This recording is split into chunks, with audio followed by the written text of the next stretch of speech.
Murat şivanek ciwane diçe bercolek bezin gundê Kızvakê.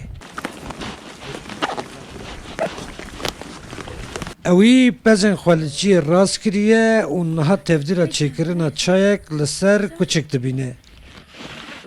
Ewilî berxena kera xwe vedike, qiş û qalên hişk berhev dike, kûçikê xwe vê dixe û çaya xwe dide ser.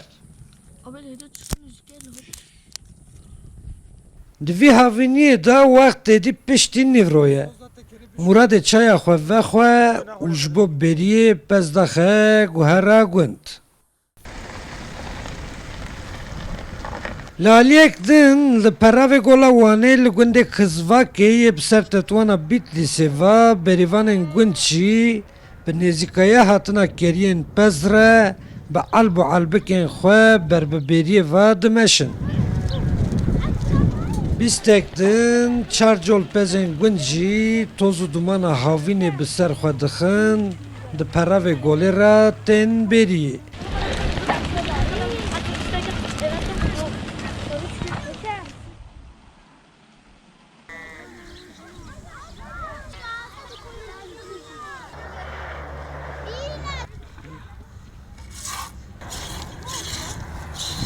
Li guhera gundê Kızvakê dengê berîvan û kar û berxan tevlihev dibin û pez tên dotin.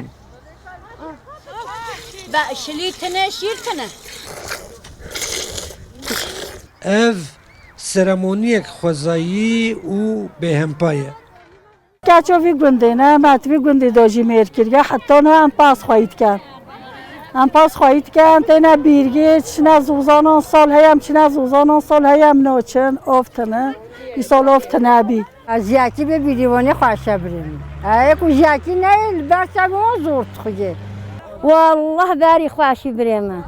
اما چو 20 پاس دوت نلونه که با شیر برم ها 30-40 پاس جد دوشن ام ساعت شیر جینو به. هم پزی خود دوشن رونی خود ادخن پنیری خود چیتکن ام آن گوری خود هل داده یه دنجام دفروشن. والله باران تنه نه شلی بونه باران بونه تو تشتی. تشت تنه bu عرض حش کریه توز و toprağı رات کردن و چاوی کی. Tene işte, luma şirci tene. Bazı xortunu be. Piştî beriyê berîvanên ku pezên xwe dotin bi albên tije şîr ber malên xwe ve diçin. Şivanên gund jî dixin fîtefît û di newal û geliyên gund re bi hevalbendiya toz û dumana pez re carek din dertên şevînî. İjê şivantiyê xweş e. Koçêra te hebe ava te hebe xweş e. Lê koçêra te tune be razîltî ye. Vallahi abi îsa saleke xerîb e. Ne çêrê te dî ne ava ye heywan bixwe. Yani em ji xwe re pêya şebirze bîne der biya zer'et. Mer'avî heywanê radkin. Meze xweyî dikin ji bo ne şîrî. Ku bara jî ne çêrê tune be ka giran dibe. Ka giran de millet nikare xweyî ke heywanê şebirze dibe. Ev reng û dengê jiyana rojane ya şivan û berîvanên gundê Kızvakê ye û yê heta payîza dereng wate heta ku serê çil û çiyan carek din bi berfê xwe xemilan din yê bi vî awayî dewam bike.